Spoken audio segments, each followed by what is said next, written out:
so get nervous every time. I mean, it's like when I was a ballerina, so we're on like a big stage. Same nervousness. Good evening. I'd like to call tonight's meeting of your city council to order. And at this point, we have a moment of silence and a pledge of allegiance.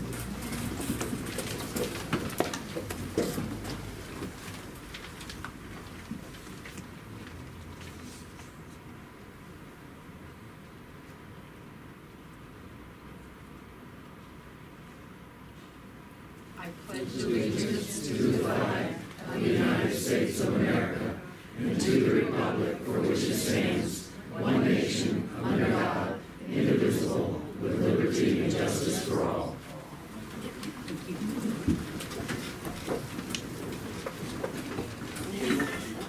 Roll call, please.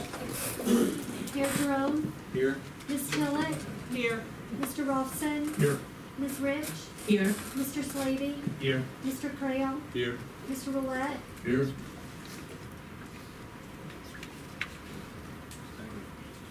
Okay, we have, now it's time for some public comment on items not on the agenda. And just want to remind everybody, that's 3 minutes, not per topic, but per person.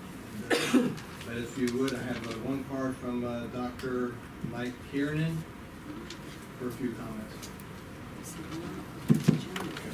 I'm Dr. Mike Kern. I have a dental practice here in Mount Dora. I, like many of us here, read the newspaper article after the last town council meeting, and it bothered me considerably that we were thinking about changing the city attorney, a city attorney who has done quite well for us for 7 years, has a hell of a lot of experience, and quite frankly, if any of us went out to hire an attorney, the $3,000 a month for 20 hours is pretty damn cheap. It really is, especially for somebody that is experienced in a small niche like small community law, which is what we are.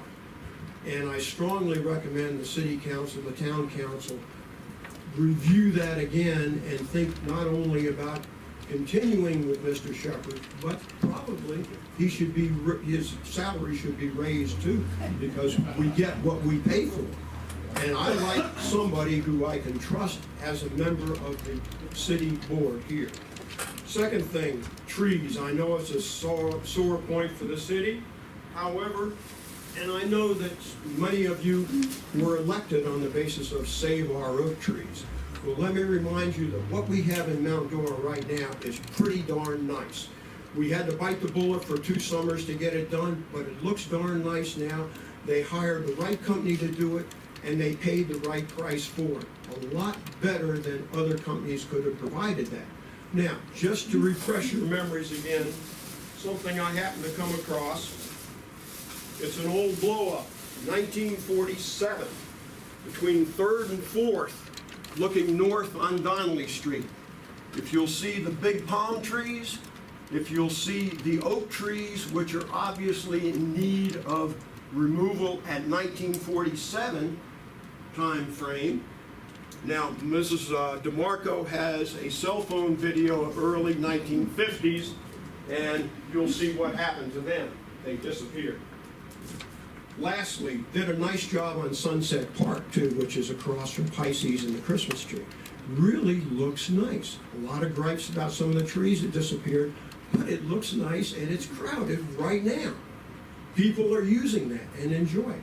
The only thing that I suggest is that we go back to the artist that provided us a rental or usage of the John Lennon statue. Let's go back and see if maybe he will reconsider whatever he was going to charge us and try to get that John Lennon statue back, because a lot of tourists sat on both sides of that bench and had their pictures taken. And Mount Dora needs something whimsical and iconoclastic like that, just to have pictures taken. Okay. Thank you, Dr.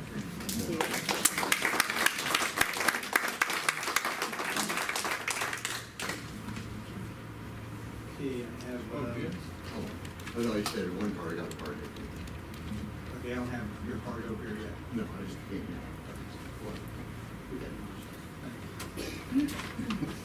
We have Ms. Forbes, please.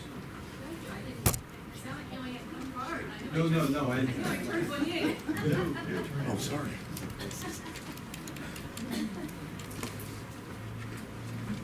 Elizabeth Forbes, 100 South Tremaine Street. I'm here tonight. Well, actually, I have a question. This video, is this all part of the new thing with the city where we're going to start videoing No, things? it's just person videoing their own.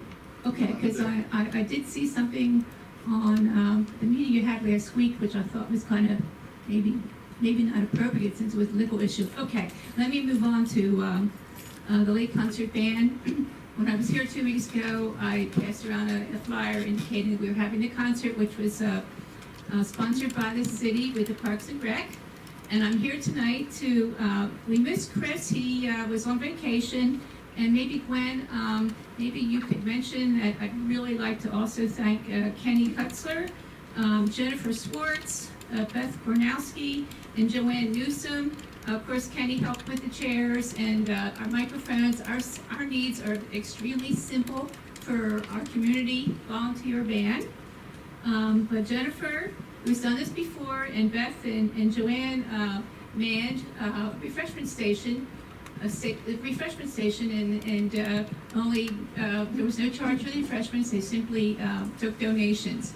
And I personally went and saw Jennifer today, but I told her I was going to mention these names with requests if you show in the minutes, because we really appreciate this type of city cooperation. One final thought, as you may recall, this was the benefit for the Lake Cares Food Pantry. That also went extremely well. They collected nearly $1,000 worth of monetary donations. There were also some food donations, but it all equals about 5,500 pounds of food for an hour's work. I mean, they just sat there and listened to the concert, passed the basket, and then we proceeded with our concert. But being with Lake Concert Band for several years, and always coming to Mount Dora for Christmas, we love doing that concert, and the compliments that we hear are just so fantastic, and I love being in that beautiful community building. Thank you. Thank you.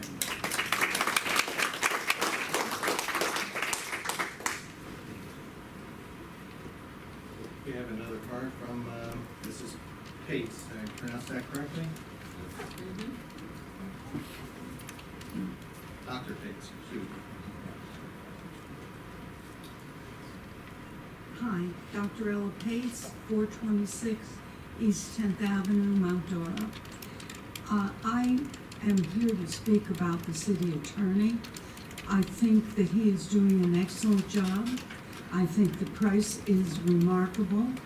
I think we're involved in a case, and that he is probably the most capable one of dealing with it and dealing with understanding the issues.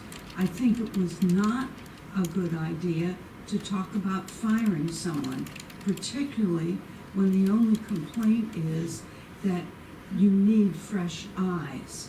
That's hardly a reason to be talking about replacing someone doing an excellent job. Thank you.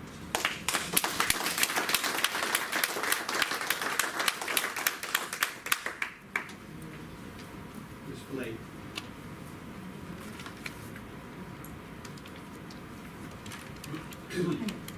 Vicki Blade. I'm here on behalf of Mount Dora Roadrunners. The address for that is 301 North Baker Street. Our race is coming up this Sunday, and I wanted to thank Chris Carson publicly for all his help in making this happen. And we're actually having our packet pickup on Saturday here in this room, and I'm kind of happy about that. A lot of out-of-towners couldn't find the community building. This is an iconic building, so I think it'll be easier for them to find it. I wanted to also, you may not know this, some old council members and the new ones may not know this. The City of Mount Dora logo is on all of our print material, our shirts, our website, and we don't, we pay our bills. We pay our bills. You guys don't help us. But I wanted that to be clear because I think seeing the logo, I've had some, when I was painting the streets, some of the residents, they think it's a city event. We're happy to present itself that we're all in it together, but I just wanted, some of the council members may not have known that. You do see the logo, we're happy to have it. We think having a municipality on our logo helps us. we think we make the city look really good, and the runners don't really care who's paying the bill. But we don't ask for any money, so I just want to let you know that. We were able to donate, how we work our donations is it's like a donation in exchange. So we have 200 volunteers this year. It would be impossible to manage them as individuals, so we ask people to get with a group, and then we deal directly with the captain. So last year we donated $6,500 to all local, Mount Dora High School, FFA, Mount Dora Sister Cities, Christian Home and Bible School, cheerleading groups, Girl Scout groups. I think the dog park that benefited last year, there was a group that raised money for the dog park. So it's really like pay to volunteer, but we don't pay the individuals. And we also raised last year $850 for Run for a Cause. So we're starting to grow and have a little bit of funds to be able to give it away. But I wanted that to be clear. They're volunteers, but they're getting something in exchange for payment. So it would be impossible, like I said, to have just 200 people sign up for volunteer. Many of you guys are volunteering, so I thank you for that. And we have about almost 1,200 registered right now. We expect about the same as last year, maybe a little bit more. So that's it. Everything's on track. Thank you.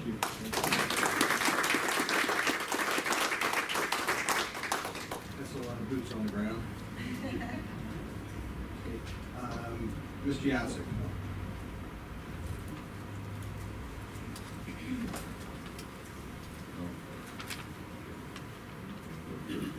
Right. James Yatsik, 206 East 9th Avenue. Just wanted to, of course, everybody knows what a beautiful display we have with the lights downtown and at the marina. Absolutely fantastic. I took a little video on my camera and I showed it to everybody. A lot of people don't know about the marina lights because they're not on the main drag. I was wondering, I went on the website of the city today, and there's no direct link to pictures of either downtown lights or the marina lights. And if you go into the photo section, if you dig down there, then you'll see them. I was just going to ask if it'd be possible, I think it'd be great, to get more people realizing how deep, and some people don't even know we do the brilliant light show out here, to have it prominently put on the webpage. Thank you. Thank you.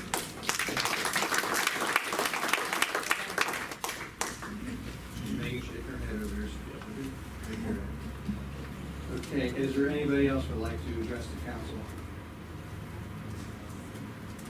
Okay, seeing none, we're going to move to approval of minutes.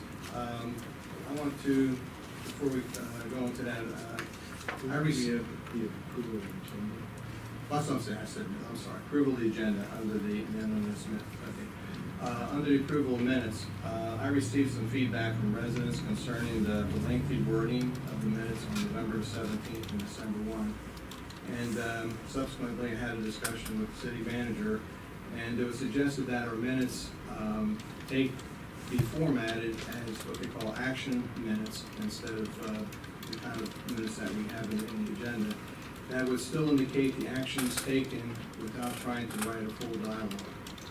And at this point, I would like to entertain a motion to remove the minutes from the agenda and have them reformatted as action items and return them for approval on January the 5th. With that, how involved is that? I'm in agreement with adding to the minutes, but as far as what does that entail? It'll be a little bit on the list of John's parts, but but I think it's gonna be worked on in the future and for moving forward at this point. And we had the discussions all together, and I think it's gonna be. Wait a second. Okay, there's no motion. I'll move. Okay, thank you. I move that staff transition to action minutes, beginning with the revision of the 17 November and the 1 December minutes. Got a motion? That was my motion. Is there a second? Okay. And let's have and we'll vote on them so we can get that done, and that's, Discussion? yeah, good luck. I don't have a problem with that inherently, though.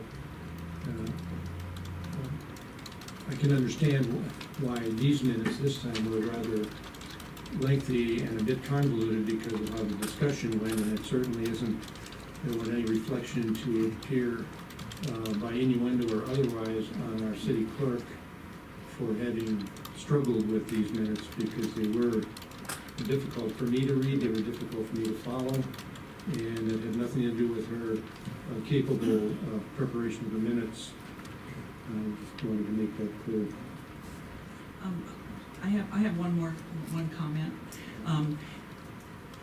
In addition to changing to an action format, I think I would like to request that with a caveat that during the, when a citizen stands up to address council in the public comments portion, that along with the individual's name and their address, that there be, like one sentence about the topic at which they address council in reference to. It just makes it easier to go back later and remember who the individual was and what the topic was that they wanted to That won't be a talk problem. about. I know this is something that's been done before in the past and by different city councils, and I think it's due of us maybe to start this practice now and see how it works out. And if it doesn't work out good and we don't feel it that, we can always change and do something else at that point. And one more question for you. Is there, from a city attorney standpoint, are there any issues relating to that we should know? Well, the requirement legally is exactly what you're talking about in terms of minutes to be kept. Action minutes would meet the requirements that are there. I could go through with you, and some of you may wish me to, and some of you may wish me to just sit here and be quiet, which I'm okay with that too. As to why some, and this city has also done more detailed minutes. It's because as a historical record, action minutes will tell you who moved and what the motion was and whether it passed or failed, but it doesn't get into a lot of debate back and forth as to why a decision was made, particularly things that are related to policy. So, in fact, I don't have any current cities that do action minutes, although I've advocated for it. I don't have an issue with them. The reason they don't is because they like that ability to go back, say, 4 years ago and say, hey, why did we do it this way? And the minutes will give them more of an insight into that than just simply, they did it. And the question why, which comes up, years down the road, isn't answerable from action minutes. One more question from the attorney. All right. Where there are just action minutes, does the council have the ability to carve out exceptions if they want to have dialogue? But It's your from a minutes. policy standpoint. Yeah, you can absolutely do that. Thank you. I can talk with Mr. Pascu on that, and along with Ms. Johnson to make sure we can do like a little modified version of them if you like, also, so they're not so cold, so to speak. Any other comments from the council? Hearing none, can we have a roll, please? Oh, well, excuse me, is there any other items before we go on, any other items to be on the, on the agenda, for the agenda? Well, I've got some items for other business, but I think Okay. there's a motion on the floor. Let me take that one first, I move this one and take the roll on this one, and go on some others. Voting on changing the minutes to action minutes, starting with going back and revising the November 17th and December 1st minutes. Okay, Ms. Tillett, Yes. Mr. Rolfson, Yes. Ms. Rich, Yes. Mr. Slavy, Yes. Mr. Creel, Yes. Mr. Millette, Yes. Mayor Jerome. Yes. Passes. Okay, you have another item? And, yeah, Mayor, under other business, or what would be under other business, it isn't listed. And I just think it would be a nice thing to have on every agenda. And with that, I'd like to put 3 items under other business, which are, they're actually point of information or point of privilege, but I just thought, as an item, to your discretion. Was I just wanted to get a listing of all the lawsuits that we have active as a city, as an item. I wanted to spend some time talking about our venue and our seating and lack thereof, and our just the show we put on for ourselves as an item. And then I also just had future agenda items, which I could easily take care of in the comments section if that's more appropriate. Just real quick on those future agenda items, or those, because we had City manager gives us a ton of the future items already. So then I wouldn't be, then I won't include that then. So I just wanted to add to other business and to repeat that, a list, to have us get a listing of the active lawsuits, and then to spend some time talking about our seating. Okay, your lawsuits, you can call, you can get that anytime you want. Right. Okay, there'll have to be a discussion for that, you can just get them yourself if you want. Right, it just, as a point of order, I guess, is that it's in the charter that the council by the mayor or designee will be made informed of all the active lawsuits. And I want to make sure that all council members get that listing available to them as we move forward on other issues. But I can ask, and I have asked, and that's why I want everyone to hear what it is, publicly. Usually, okay, I'll say- okay, No problem, I'll pull it in and I'll No, make no, it. that's fine, I just wanted to maybe just clarify something, Mr. Bastu maybe clarified also. Usually, when one council person asks for something like that, and it applies to the rest of the council, do you usually copy the rest of the council on those things also? Those types of information, sure. Yeah.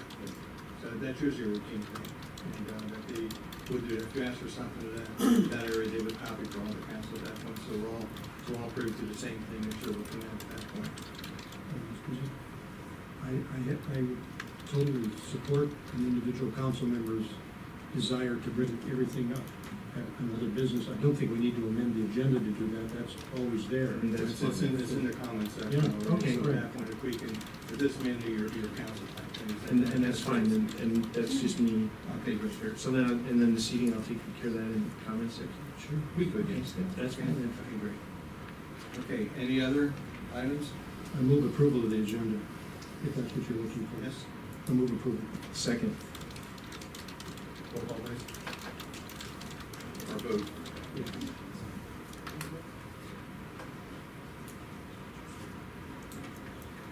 Mr. Rolfson, Yes.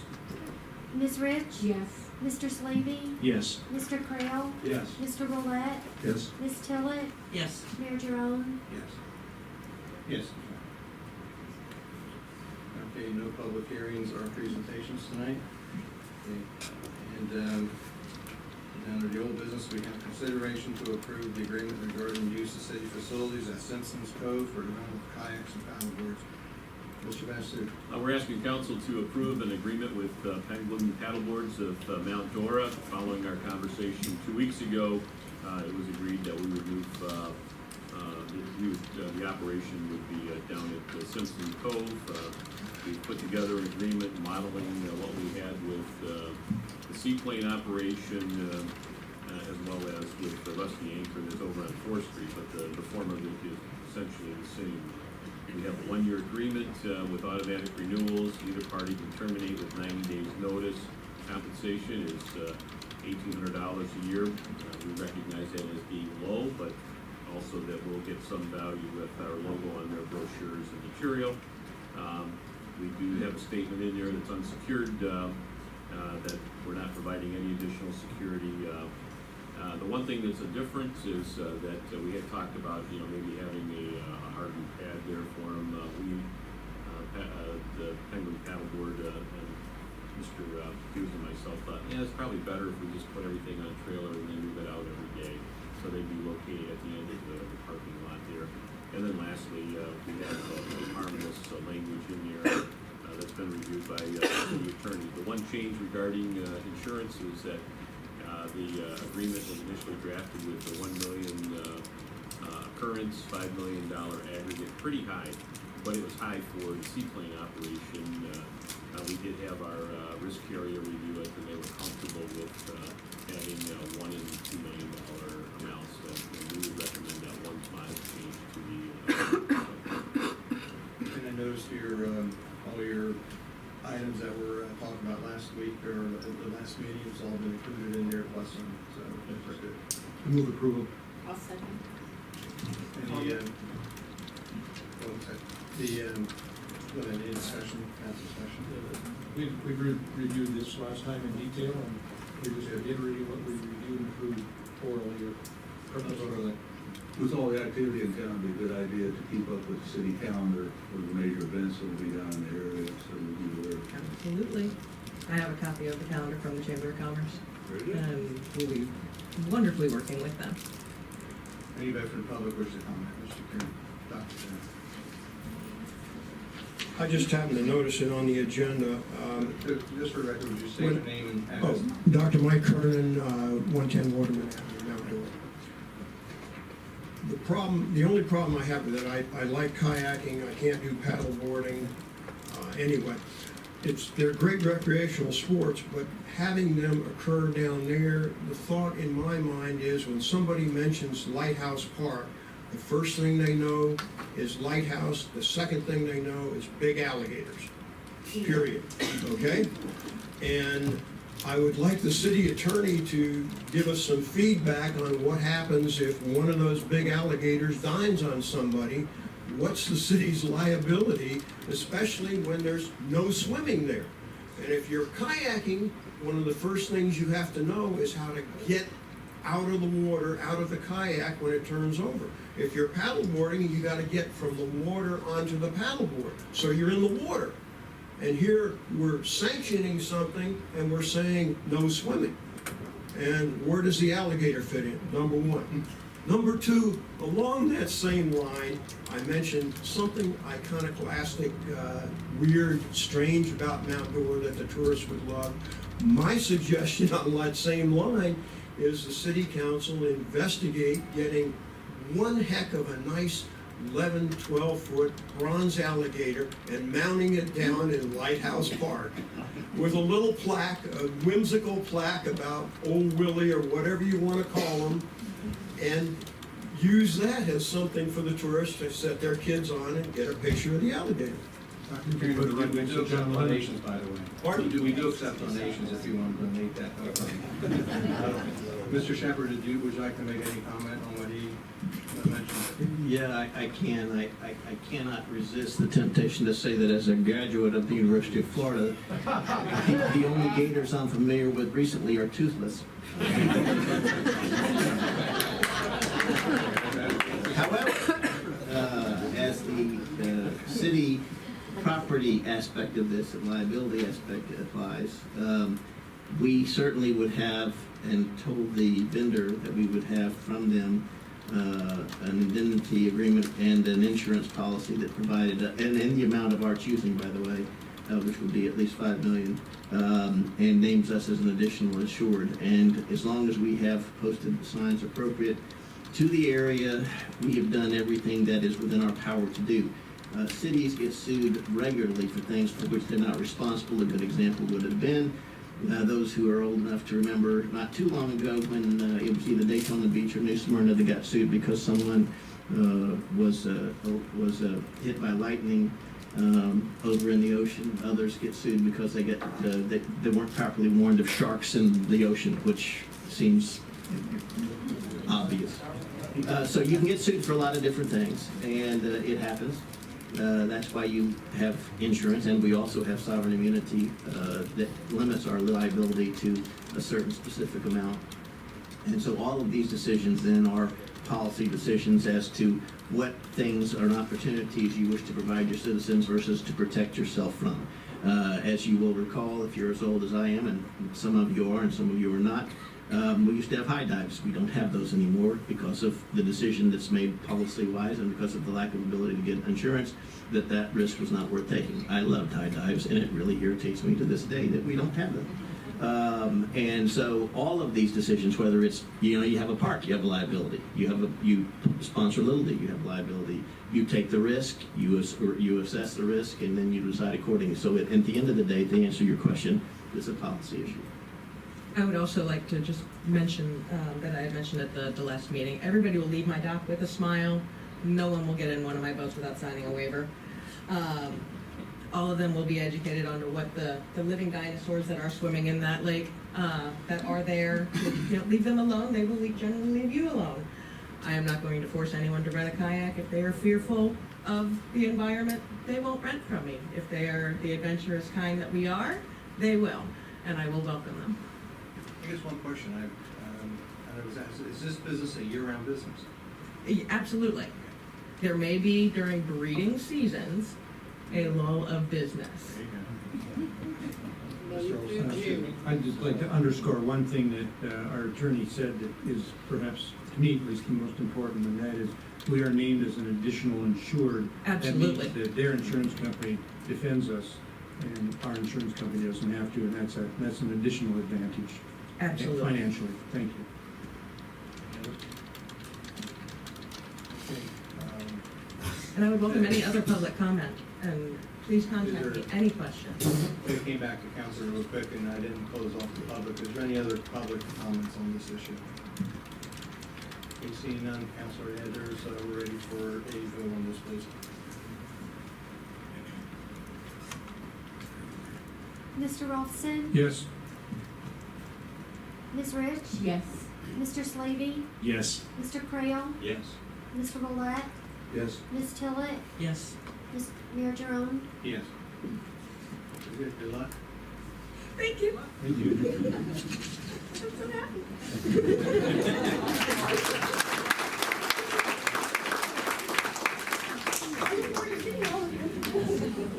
She came with a smile on her face and she left with a smile.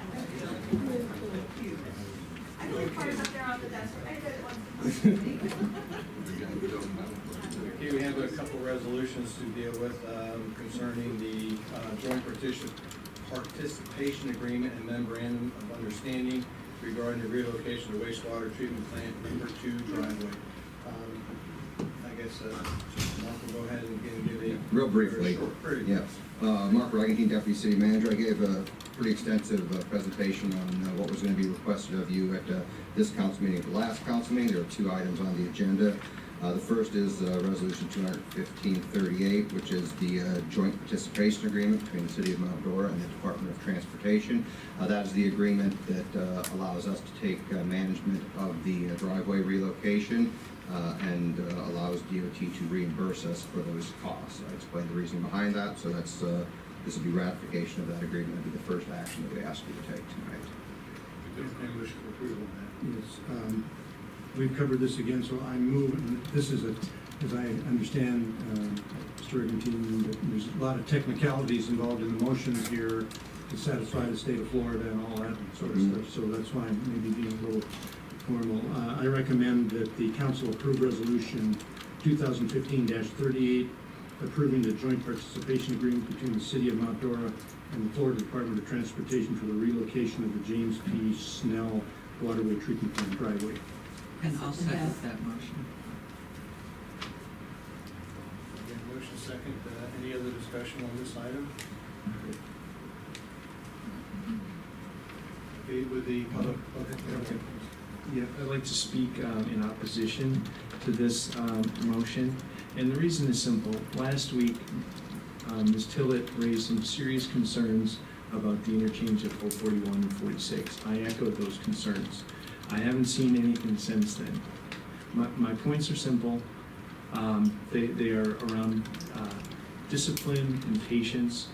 The idea that this whole exchange, this whole road will be here for a long time. Back in the early 60s, some very thoughtful, patient people made the decision or made things happen so that the highway stayed on the outside of Mount Dora. And Mount Dora, is the cute little village that it is today, exists because of that. We should have parks and statues for those people who made that tough decision back then.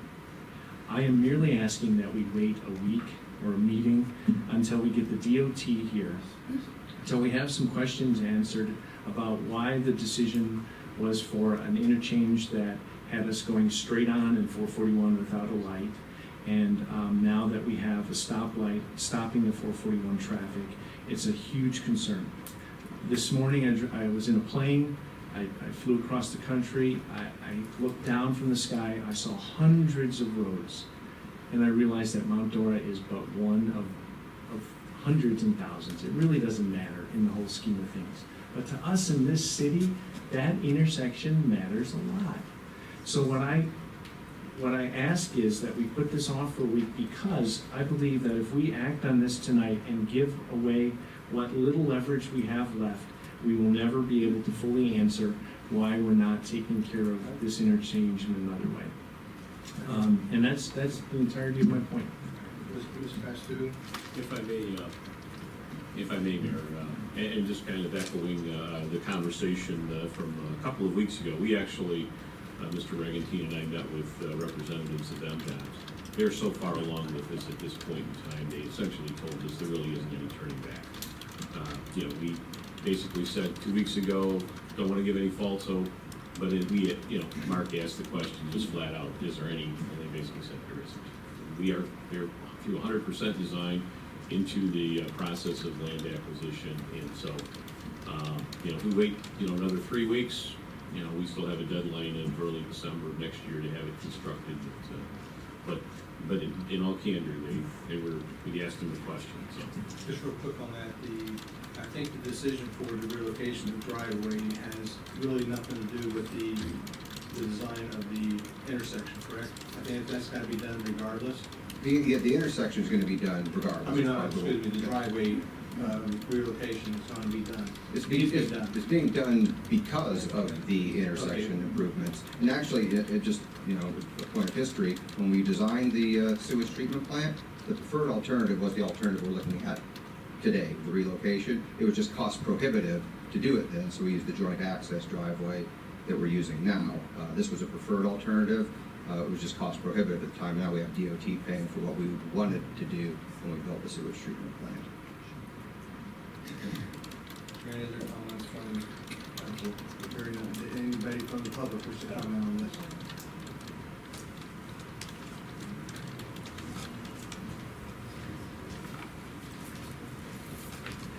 Yes, Josh Hemingway, 1177 East Fifth Avenue. I reside in District 1, and I've had the opportunity to speak with many people that live down there, and some of them were aware of the modification to the road there, but there were none of them that I've spoken with who were aware that it was becoming a four-way intersection.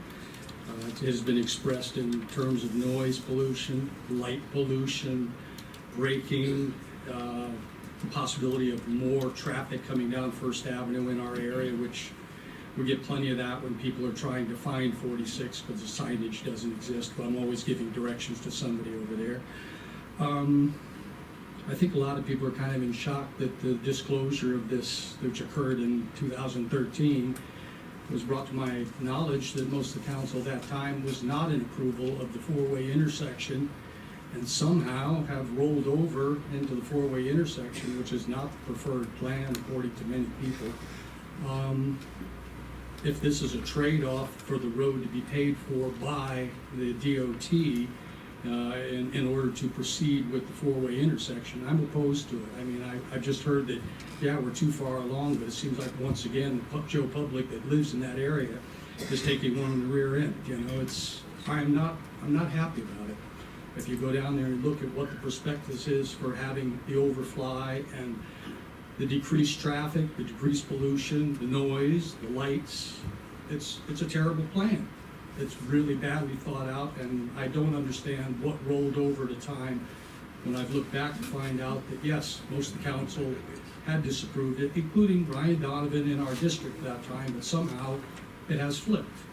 And a lot of people down there are not even aware of it. And they're not happy about it, the ones I've spoken with. So I don't know what it's going to take to deter it or how to come down on the DOT, but it's a bit like the reverse of honky-tonk freeway, in my opinion. We're going to get hit over there, and I'm not happy about it. I live there. Thank you. Thank you for your comment. Any other comments? I have a question. One second. Mr. Yasi. James Yontic, 206 East 9th Avenue. In my recollection, that particular intersection went through an extreme amount of vetting. What happened was we reduced the height of it considerably. We worked on DOT and worked on DOT and worked on DOT. With all due respect to Mr. Hemingway, that was not the case as far as all being against it. It was a process where we really worked on trying to get the best solution in the circumstances that we had, and that was a long process. Thank you. Thank you for your comment. Any other comments from the public? Seeing none, back to council. Yes, I have a question for Mr. Regentine. From the last meeting, it was my understanding that approval of this JPA and the MOA is for just for the driveway relocation. Is that a question? Yes, I mean, Oh, okay. so yes, these two issues are they are interconnected, but the actions that we take tonight are to get the driveway work started. Yes. Okay, and then DOT will be here in January to present, at which time I think, I know I'll be asking them some questions about how this. And they'll be prepared to answer that.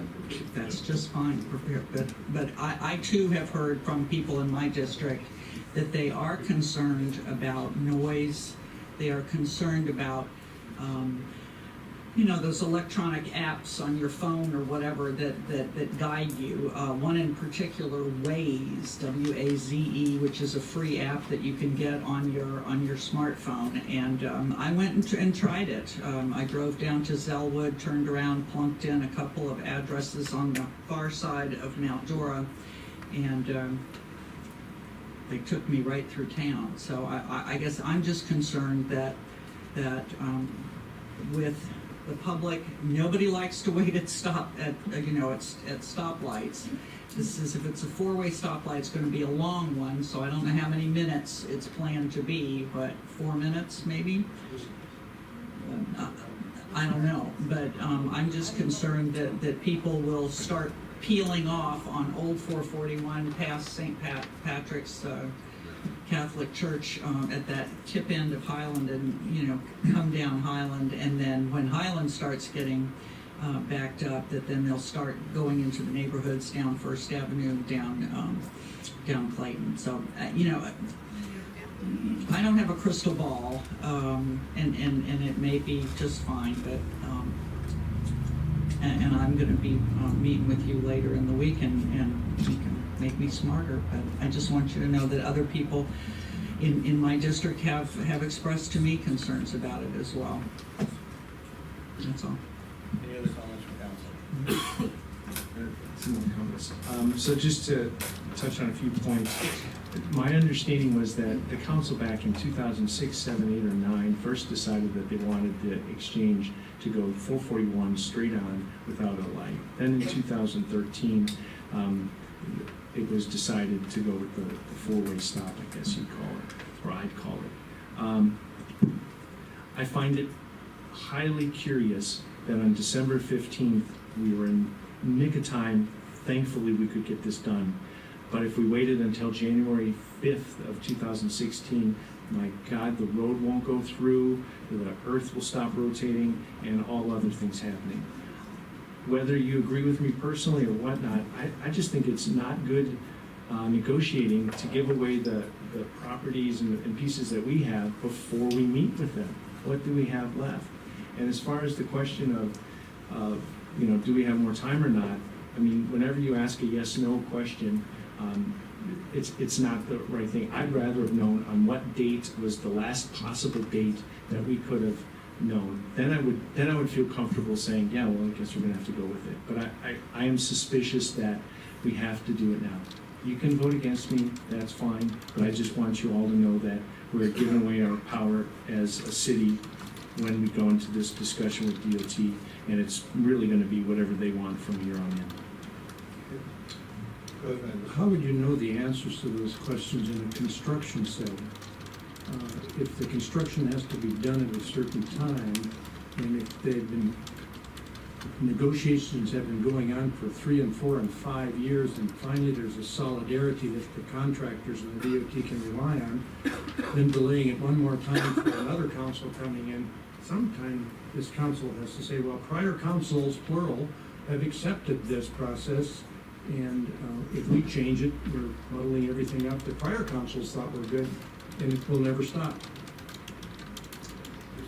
I just would ask that the council, be prepared for the 5th, because they will go in great detail as to what their public outreach process, which is very, very extensive, how this fits into the overall project, the Waikava Parkway project, but we did ask them today. I mean, okay, is there any hope? And the answer is, well, we're over 100% design completed and almost ready to head out to bid as soon as they acquire some more property. And so, until this point in time, until a few weeks ago, they're proceeding as if Mount Dora, you have to understand, it's their project, but they asked our input on it. And they received it from the Mount Dora City Council back in March of 2013 and proceeded accordingly. And so, I'm just asking you you'll get the full presentation and the chronology of how these decisions came to this point, so. When you ask for full chronology, will it go back before 2013? Oh, that goes back, 30 years. I won't go back that far, but certainly the last 10. This project's about 30 years of work, most of their projects are about 30 years of work. That's ridiculous.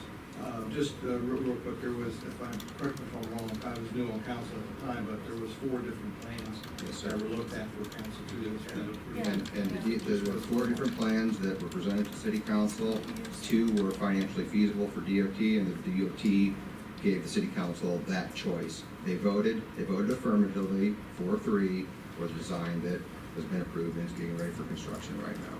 Was one of those choices the same choice that was approved back in 2000? There was nothing approved earlier than that. That's the only time DOT came and asked the city council. And I think there might be some confusion. The city council was involved in the public participation process all along as a municipal partner, but the only time they were asked which design they wanted was that one time, and they had it boiled down to 4, that 2 were feasible based upon DOT criteria, and they were so close that they let the city council decide which one to move forward with, since the city was the most impacted.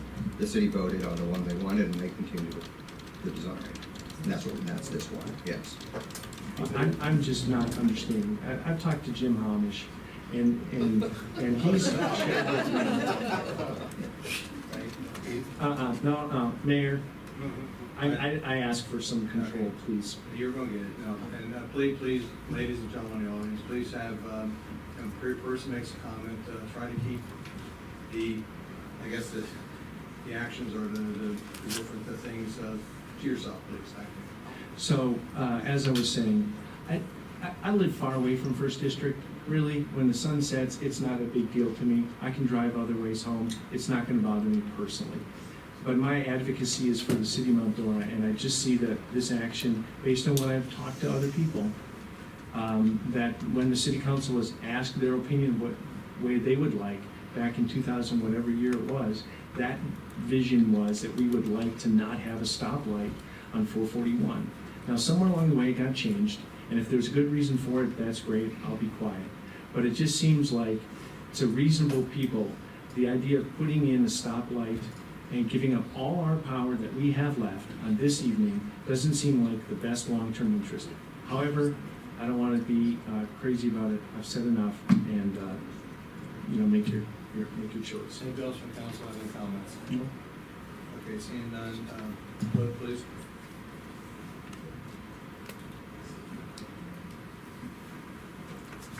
We voted to approve the resolution. Yes. Mr. Rolfson? Oh, yes. Ms. Rich? Yes. Mr. Slavy? No. Mr. Creel? Yes. Mr. Roulette? Yes. Ms. Tillett? Yes. Mayor Jerome? Yes. Motion passes. The second item is the memorandum of agreement. This is, and actually, now that you've taken first action, the joint participation agreement is part of the memorandum of agreement. Memorandum of agreement goes a bit further, though. This is the exchange of properties that I detailed at the last meeting, where DOT will be utilizing some city-owned property for retention pond, but then taking over maintenance for a much larger portion of the retention pond that we currently own. So there's a perpetual easement that's required for that. And there's some very small pieces of property of just over 1,000 and just over 5,000 square feet remnant pieces that they need for right-of-way as they move forward. In exchange for this, they have given us a $180,000 credit toward the utility relocation that we would have been responsible for as part of the joint participation agreement. be formal, I'll make the motion so we can discuss it. I move that council approve the memorandum of agreement between the city of Mount Dora and the Florida Department of Transportation, which includes following resolutions transferring property to the Florida Department of Transportation, those being resolutions 2015-39, 40, 41, and 42 as set out in the memorandum to the council dated December 15, 2015. I'll second that. Motion and second, any other discussion? Yes, Mr. Regentin, on page 14 of 16, I think, of this sub-packet, that's on page 101 of the whole agenda packet there, Exhibit C, the estimated project production schedule. Has this slipped now? And if so, can we get a revised one just for the record so that it's included in the? Well, I really, this is just the estimate, so. Okay, well, I mean, it doesn't carry, the force of the carries no agreement. weight? No, Okay, just an fine. estimate that's I just required. wanted to make sure that, all the Ts were crossed. Any other council comments? Anybody from the public wish to comment? Seeing none, back to council. I just echo my same points before. Against it, I believe the city's giving up its power, and it's not in the best long-term interest of Mount Dora to go along with it at this time. Any other comments? Seeing none, go ahead and take a vote, please. Mr. Rolfson? Yes. Ms. Rich? Yes. Mr. Slavy? No. Mr. Creel? Yes. Mr. Roulette? Yes. Ms. Tillett? Yes? Mayor Jerome? Yes. Thank you very much. Okay, we're gonna move into a mess of, I wanna say a mess of mental thoughts, of appointments, just a mess of it. But, anyway, we're gonna be doing all the different, marks, and we're gonna be doing it in accordance with the policies that's been, approved by the council and it's been on the books. And what we're gonna do is take each, we're gonna go down and take, go with the Parks and Recs, library, things like that. And the order of the way the appointments are made is the mayor takes first appointment, then it goes to District 1, 2, 3, 4, I think it's the odd, and then the even at-large seats, and it goes in that order. Vote on the whole packet. Okay, we're gonna take a motion to vote on all the appointments that are made for that particular advisory board. And if any, would be a roll call vote, and if any council member wishes to not vote on any particular appointment, just vote yes for the whole thing, and then accept for whatever one you want to vote no on. Just so you're not putting on anybody that way. Okay? Mayor? Yes, please. I have a question about two of the boards that have alternates. And my question is, why these boards have alternates and the others don't? Okay, my understanding real quick is that they are all in ordinance, and we would have to go around and have to pass an ordinance or change the ordinance to change those, number of board members if I'm correct in that. And I think it was driven by the fact that there would be difficulty from time to time with a couple of those boards having quorums, and so that's why the alternates were created. If we need to change that, if we look at, if the council feels they want to change that anytime in the future, we can discuss that, put it on discussion item, and we can go ahead and change those ordinances and get that to full boards and instead of alternates. May I request, I found the ordinances, on Unicode for the planning and zoning and for the historic preservation boards, but I can't find one for the Parks and Rec and the library, and I believe the Parks and Rec and library are the only two that have the alternates. Could staff provide me with that, just so Give them to everybody at that point, because I Fine. don't over that everybody, so. Thank you. Okay, so we're gonna go down through the, through the list. We're gonna take Parks and Recreation Advisory Board first, and I have appointment for a vacant position. I'm gonna appoint Ken Robinson, and an alternate position will be Gary Pogornik. in District 1. Ms. Tillett, do you have any appointment there? Yes, I do. I'd like to nominate Mary Miller.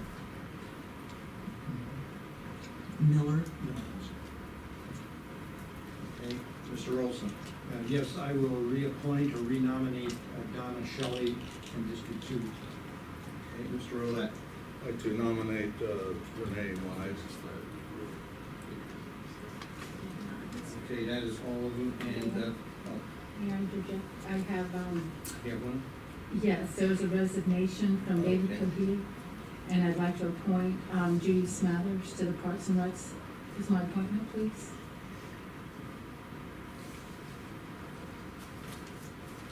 Okay. Was there any others that weren't on the list that there was some recent resignation? Okay. Okay, we're gonna take that as a group and, take a motion to approve those. I so moved. Second. Okay, and, vote please. Just vote as a whole. Mr. Rolfson, Yes. Mr. Roulette, Yes. Ms. Rich, Yes. Mr. Slavy, Yes. Mr. Creel, Yes. Ms. Tillett, Yes. Mayor Jerome. Yes. Okay, WP Land Advisory Board. My appointment is nominate Stephen Berger for the mayor's appointment. And we have, you got District 1. I would like to defer. Okay. And we have Mr. Roulette. I'd like to nominate Holly Fox. Mr. Creel. I'd like to reappoint Jean Macaluso. I'll do those times in Macaluso. Macaluso.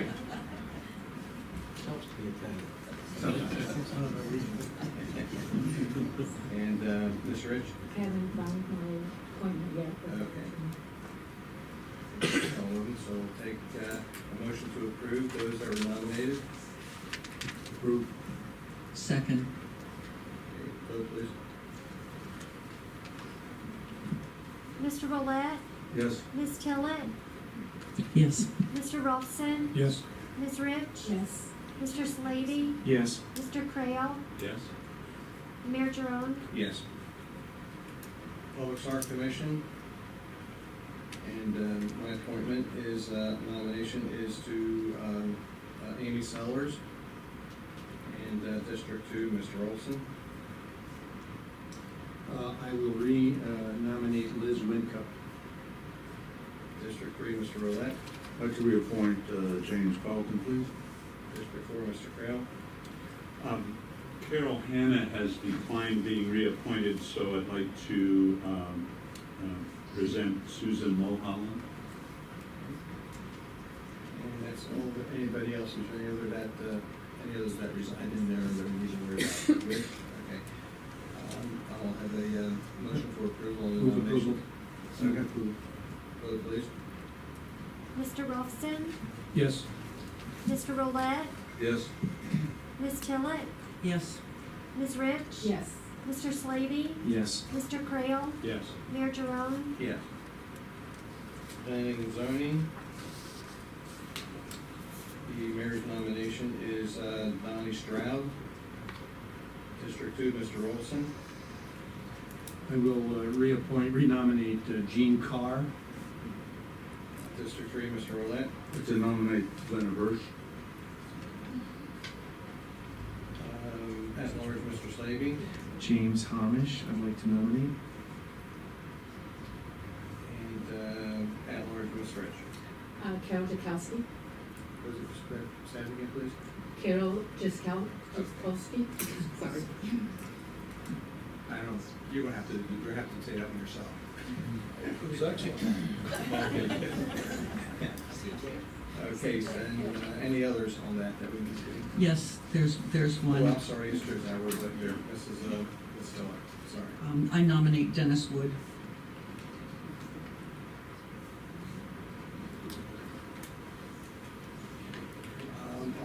and have a motion for approval of the nominations. Just one question, please. Where's the slide for demonstration?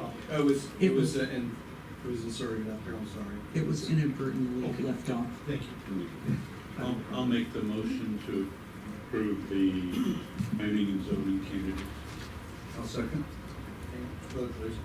Mr. Creel? Yes. Mr. Roulette? Yes. Ms. Tillett? Yes. Mr. Rolfson? Yes. Ms. Rich? Yes. Mr. Slavy? Yes. Mayor Jerome? Yes. Historic Preservation, Mayor's going to reappoint Richard Eggert. And Mr. Olson, District 2. I'll reappoint Mary Lou Preston. Is there any others? Okay, approval for nominations. Move approval. Second. Vote please. Mr. Rolfson? Yes. Mr. Roulette? Yes. Ms. Tillett? Yes. Ms. Rich? Yes. Mr. Slavy? Yes. Mr. Creel? Yes. Mayor Jerome? Yes. NECR Advisory Committee, we have District 2, Mr. Roulette. District 3, I'd like to reappoint Nathaniel Walker. Okay, and Ms. Rich at large. Yes, I'd like to reappoint Ozell Ward, please. Okay, good to go. Okay, approval for nominations. So moved. Second. Mr. Rolfson? Yes. Mr. Creel? Yes. Mr. Roulette? Yes. Ms. Tillett? Yes. Ms. Rich? Yes. Mr. Slavy? Yes. Mayor Jerome? Yes. Okay, CRA Advisory Committee, Mayor's nomination is Phil Barnard. And District 3, Mr. Phil Barnard. And District 3 is Mr. Roulette. I'd like to nominate Mark Simpson. Okay. Need to get approval for nominations. So moved. Second. Mr. Creel? Yes. Mr. Roulette? Yes. Ms. Tillett? Yes. Mr. Rolfson? Yes. Ms. Rich? Yes. Mr. Slavy? Yes. Mayor Jerome? Yes. Okay, that's all of the board appointments passed. Thank you very much for everybody. I'm gonna make plans come up. Okay, now we have mayor appointments. Just real quick, do I need, after each one of these, do I need to have a vote on these, or just strictly mayor appointments? Do we need to vote on these? No. Okay, Lake Sumter MPO Council Liaison will be myself. I will take that position. And since nobody volunteered to be the alternate, I'm going to ask Mr. Creel if he would be that alternate. Sure, thank you. Thank you. And then there's the DPAC, and I'd like to appoint Mr. Slavy to that.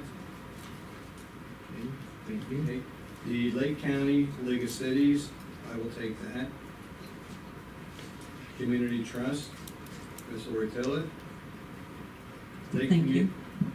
Lake Community Action Agency, I'm going to appoint a resident to be my representative on that board, and that will be Mr. Jack Grant. Thank you, Mr. Grant, for volunteering for that, appreciate that.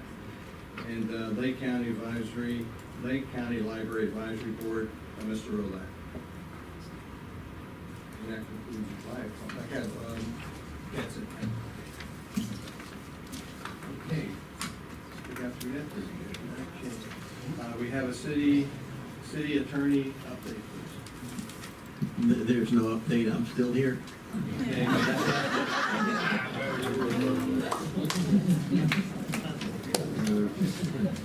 City manager update. Just a handful of items.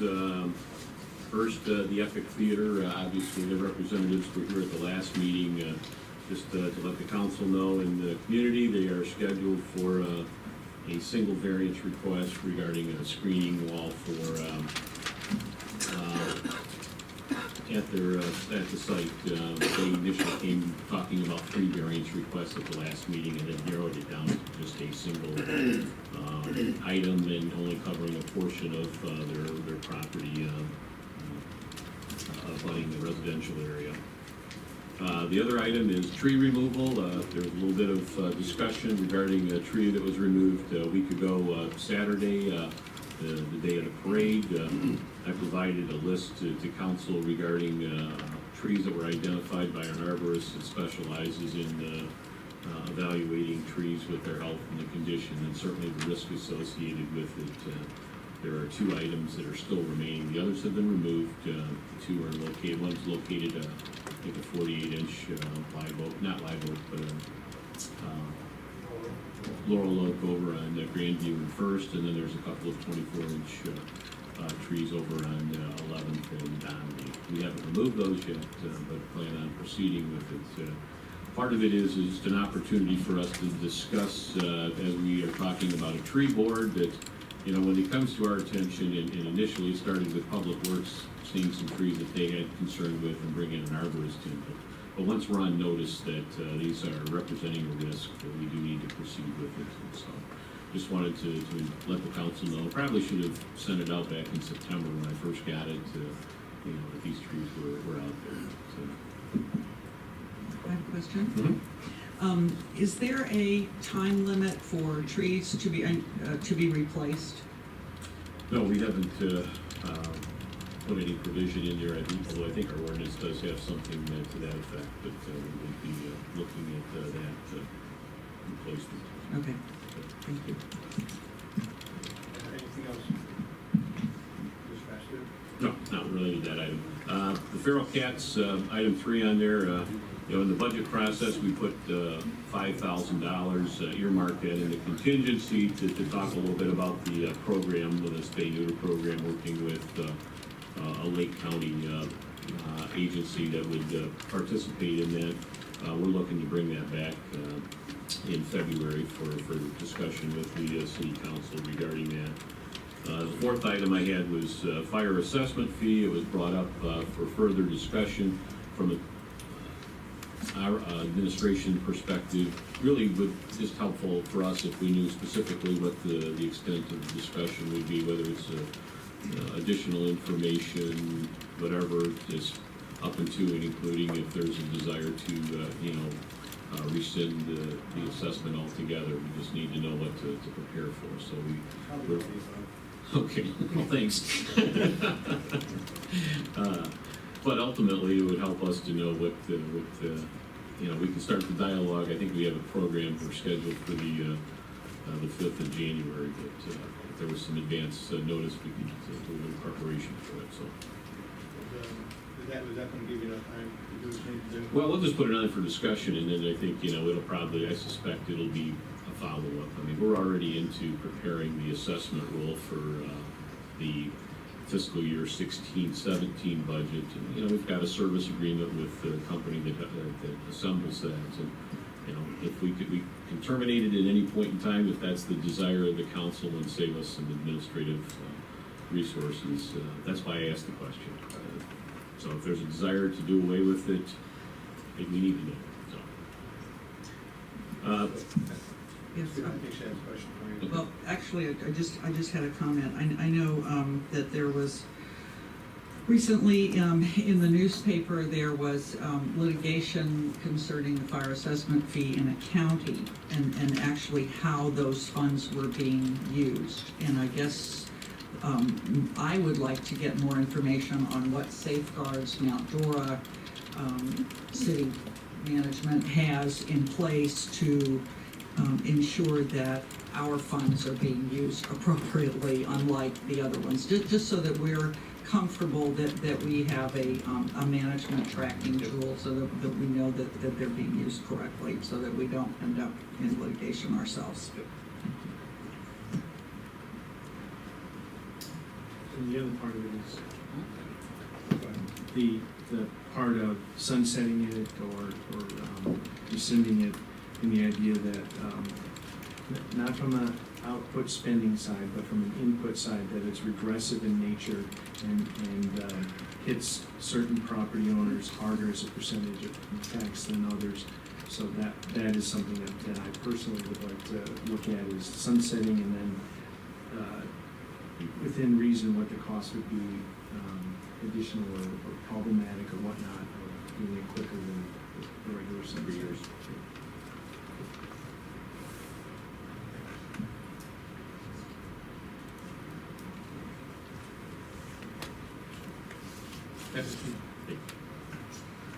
The other thing with I have on there is the upcoming agendas that we have for particularly January 5th. Pretty extensive. A lot of big ticket items on there. Certainly, you know, we talked earlier about the FDOT coming and giving, you know, the historical perspective, background, if you will, for the 441-46 interchange, but also an update as to where we're at with it and where other elements of the entire project are at. We've got, as we talked about during the budget process, we're at a point now where we're ready to present the consultant's review of our water and wastewater and reclaimed water fees. Not going to be pretty. It's going to be 20% plus. I think we've alluded to that. You know, the option is, and again, just you know, one of the comments you know, with it. You know, the mayor said, "Well, this isn't just one of these where we're trying to be equal to other cities." No, we'll run out of cash in 2017 if we don't do something. It's that significant that will be covered in their presentation. So. And then a handful of other items, certainly an update on where we're at with the biosolids project, a couple of other projects involving parks, and so it's a fairly lengthy agenda. You know, we may look at contemplating moving some of that as much as we can to the January 19th meeting. And then I have listed on there items for a special meeting, workshop, consideration. There's a lot of items out there that would be more related to the SWOT analysis, where we are organizationally, how we fit in with where we're at. And I think it's probably, if not a special meeting, maybe even a Saturday workshop where there's a little strategic planning and goal setting set up for that. So, all of these agenda items are certainly legitimate items, and I look forward to visiting with you and the council about them. My concern is if we try to cram all of January 5th into one council meeting, everybody better bring a midnight snack. It's going to be long. Because we'll be here well past that, I suspect, considering the likelihood of discussion on each of those items. It will also, toward the end of that, if the items putting on the end will not get the fair attention that those in the beginning would get. And so I hope, it's not my call, but I do hope you pare that down to a significant, by a significant extent, and I'd rather have a special meeting on them rather than to pack things into one meeting. I think that's unfair to the residents that sit here and have to be here until midnight if they want to hear everything, which they should, they have the right to do. And it's unfair to the council and unfair to the management as well. So I hope, that's just my wish to do, pare that down. Your wishes are heard very loud. We already had discussions with Mr. Pastu about that. One thing I do need to know real quick though, before I get to my comment, how long, Mr. Reagan, how long do you anticipate the DOT to do your presentation? You know, with a few questions being asked, I'm sure. Based upon our discussions today, that could take anywhere from 20 minutes to 40 minutes, depending on how much history you wanted, but I think it's important to give a historical perspective. So we're looking at 45 minutes. And my discussions with Mr. Pastu was that we're going to try to pair that January 5th meeting, and I know there's a lot of items that need to be discussed. They're going to get discussed, but again, like I mentioned once before, they're not all going to get discussed in one night, and because it's just unfair, like Mr. Rolston said. We had a long meeting at one time, and I'm not about to go through that one again. Where I live, everybody's in bed usually by 9 o'clock, not me, but everybody else is, and so I got the gates closed, and I got to be in there by a certain time. So we're looking at trying to keep. I got an officer, I can put a pump in there, no problem. No, we can. We're looking to do 3 hours if we can, no longer than 3 hours, and if we can, and we'll try to conclude by around 9 o'clock. Definitely, I know that hours do get late on certain things, but I'm going to tell you one thing: it'll never go beyond 11 o'clock. I'm going to tell you that. But the 9 o'clock and 9:30 time frame is what I'll be shooting for any of these meetings, and so we'll sit down and pare down his things, and we'll do what we got to do. We've had discussions about the SWOT analysis. It's a very great, it's a very good document. It looks good.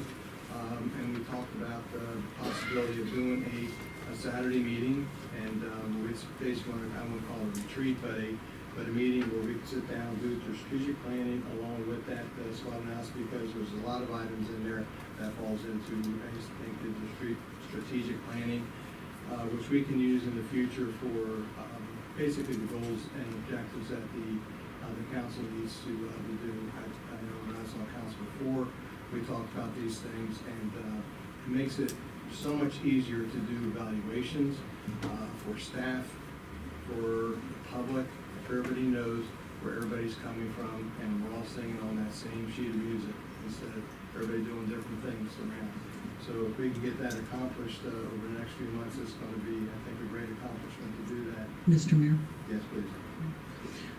I'd like to contribute to the lessening of the load here, and I would like to propose that we move the delay, I guess, the tree board discussion inventory until the first, at least the first meeting in February. So, just good.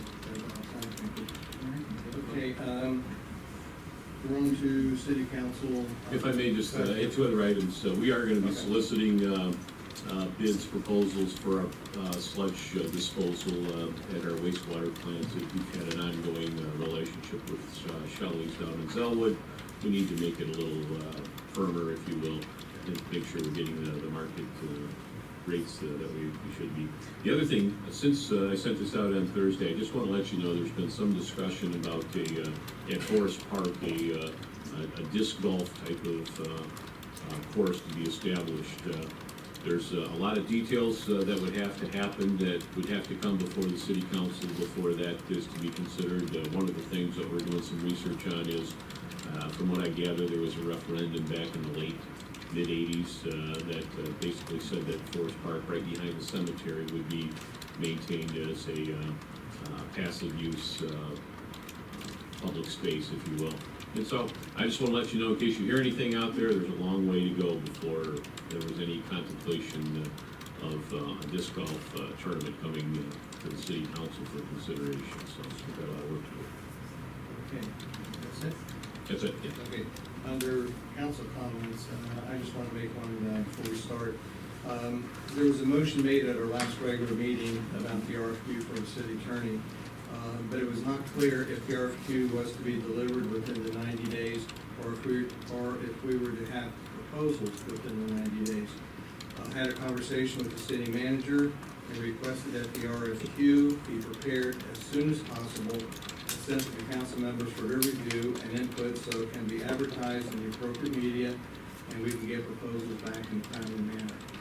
So I think the intent was to have proposals in hand at that time. So we had discussions to send the city into the city manager's hands and to go through the process need to go through, and then the council members will be getting something shortly on that for your review and input. Okay, any other comments?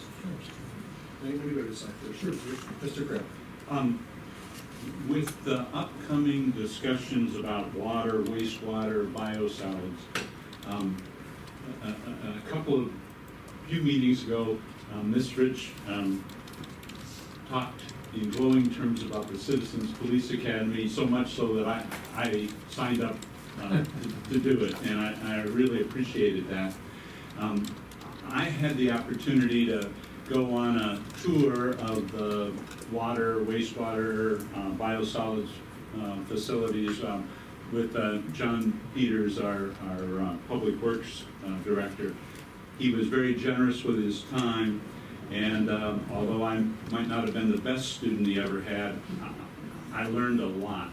And I know that time is near and holidays are coming and so on, but I would highly recommend, if Mr. Peters has time and you have the inclination, I literally didn't know where some of these places were, certainly didn't know what all went on there, and it was a great afternoon for me, and I want to thank him and encourage you all, if you know as little as I did about that, you might want to ask for a tour. Thanks. you're really nice, we'll give you lunch too, so. One. It's really good. After viewing that, yeah, really. That's great, no problem.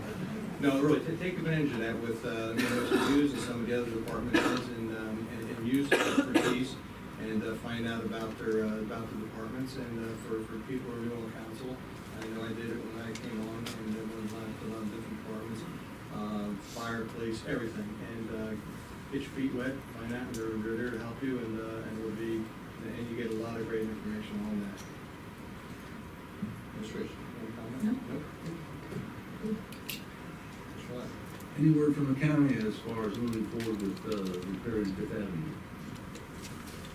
Let me take it. Just to let you know that, looking at the mayor, we actually met with the county manager, David Youth, and our county commissioner, Leslie Campione, regarding that and a couple of other projects. And we're certainly looking into cost and scope of work that could be done. It's something very feasible, hopefully within I'm gonna say within maybe 6 weeks, hopefully we might have some kind of proposal to come back to the council, with hopefully 2 months maybe on the outside, and we can come up with something. And I went through and I gave them, after the meeting, I threw in another little thing for Mr. Pastu just to check on with the county city, or the county manager as to some of the costs for some different items that we're looking at, so let's see how that works out. Let's do it. Yes, I noticed that on the, this January 5th, was Donnelly Park lighting. And I was just curious, as I understand that some of the lighting has been out at the tennis courts at Lincoln Park, and I'm wondering if those have been repaired, or we have lights now at the tennis courts like we do with the ball fields.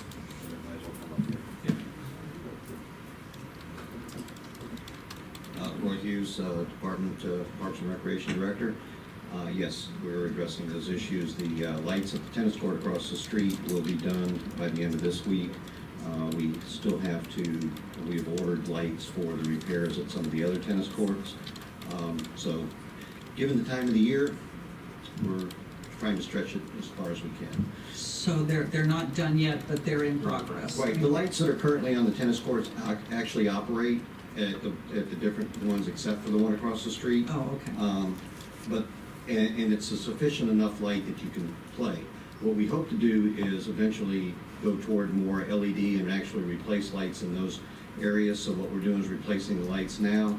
The ones that will be over here at Donnelly Park for the event pad, which you'll see in January, we're putting in LEDs, or that's our request. And we want to look at that and then compare that to maybe putting that into the budget for the future for the tennis courts. So we don't want to throw a whole lot into the tennis courts right now other than the repairs to the lights without changing out a whole lot. Yeah, I'm concerned about the ones up at Lincoln. Right, and that's where we have certainly 2 poles that are out there with one, there's only 2 lights out actually. But we have to get in there, we have to get a lift truck, and we have to do some of that to do that. And that is scheduling, and our staff is working on that as we go. Okay, great, as long as it's in progress. Yes, ma'am. Great. As soon as we learn about a problem, we try to fix it. Yes, thank you. I have 4 little compliments or comments to make. First of all, and maybe this is one council meeting old, so I apologize for that, but we all get the Mount Dora Community Trust Bulletin that shows what donations they have given and grants they have bestowed on the city of Mount Dora for the betterment of Mount Dora. I was very impressed with that, and I offer my compliments to everybody that is on a leadership role in the Mount Dora Community Trust. It's a wonderful, some donations to, or grants to the city and for its betterment, so I thought that was good. Secondly, you've said it before, Mayor, but I want to repeat it. I think I am duly impressed with our city manager's SWOT analysis. That is a wonderful management tool that everybody should read, everybody should analyze, and that we should discuss, and just as you said, Mayor, use it as a guideline for our city. It's a wonderful document, and you have my compliments, Mr. Pastu, for that. thirdly, I'd like to underscore what Mr. Crail said about John Peters and his tour, the John Peters tour. It is, and I've done partially, I haven't done it all, but I'll finish that process, but it's a wonderful educational analysis to see what happens and what makes our water run, what makes our streets work, and it's kind of the basic stuff that government is expected to provide to its citizens. So I underscore that. Everybody should do that. I don't want to put any burdens on you, John, but you're there, so you're the man. And then fourthly, this past Saturday, I think it was, Saturday, the NECRA kids had a Christmas party. It was a wonderful Christmas party. Mr. Roulette was there flipping hamburgers, or that wasn't hamburgers, it was hot dogs and serving those. Ms. Tillett was there doing that. Shirley, my wife, was there helping, and it was a wonderful event. Compliments to Lowe's for furnishing the little cars. They were kind of even tough for old guys like me to put together, but so we were helping the kids do that. It was a wonderful event, and the police department, Robert and Deputy Chief Bell and his staff and all those that work with that deserve our highest compliments. Thank you.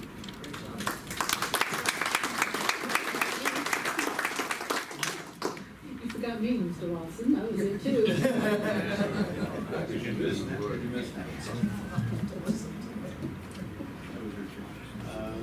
Okay, any other No, that's all. Thank you. Thank you. First thing I just want to talk about is the future agendas.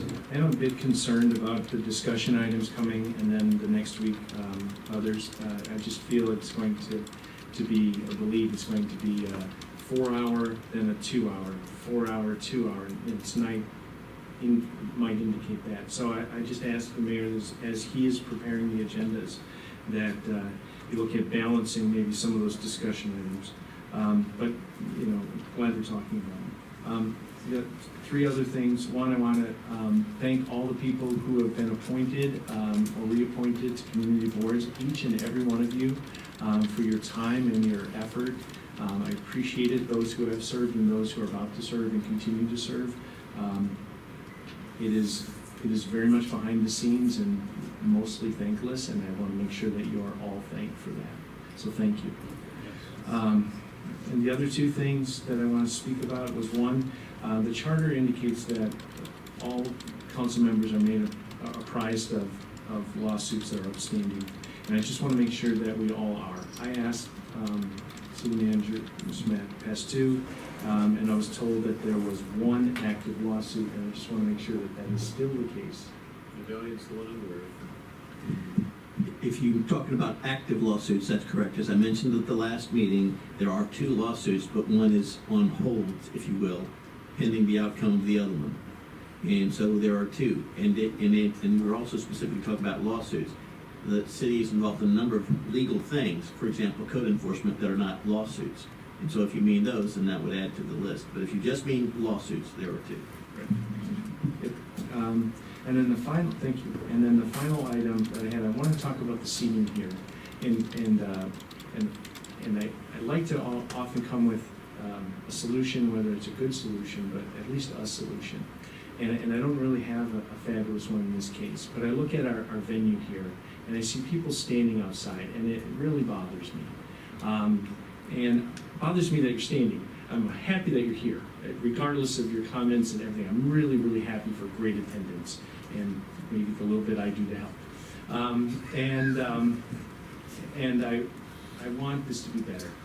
And additionally, the council, I don't even see a couple of my council members over here. And to be able to see each other, I think, number one, makes it harder to say unkind things, and it makes it easier to work together. And I think we need to move this table somehow to accommodate that. The third thing is this podium. It really is hard for those folks here to see. I mean, they pay just as much as you guys. And so maybe if we can go with more like a music stand podium, I think even moving it in back and having 2 of them. Last week, Mr. Rigantine and the attorney were kind of, you know, it's just uncomfortable having two people at the podium, but if we do that, I think those things would help. And then I know we had an issue with the community building that, you know, it's a height difference, but it does solve some of those problems. I just think that despite the enthusiasm that sometimes gets thrown around at the board here, I think these little changes would do a lot to make communication better and more helpful and productive. So I say that, I don't really have great solutions on this one, but at least I gotta say that what we have now is not very good. So, that's it. You're not the only one to ever say that, and you make those comments. It is not a good arrangement, and I think a lot of past councils have apologized for the overcrowdedness in this room and the way it is designed. Again, we've had discussions. I don't know if we need to bring one of our architects in play, but Mr. Prince, Yeah, I think that it's a concurrence with everybody that this is not a very good layout for us to work in. And certainly at one of our recent staff meetings, Mr. Peters indicated he'd like to take a shot at what could potentially need to do. Mr. Regentine would needle them a little bit with limitations that we have, but Mr. Peters enjoys a good challenge, and so he's working on something that, you know, maybe we can take a look at, because it really is it's a very poor layout. It really is, and I think everybody agrees that we'd like to do what we can to improve it, and hopefully we'll bring something back to, you know, for council to consider. you will bring something back. We will bring something back. Something back. Yes. That's okay. Anything else? Yeah. Okay, motion for adjournment. So moved. Second.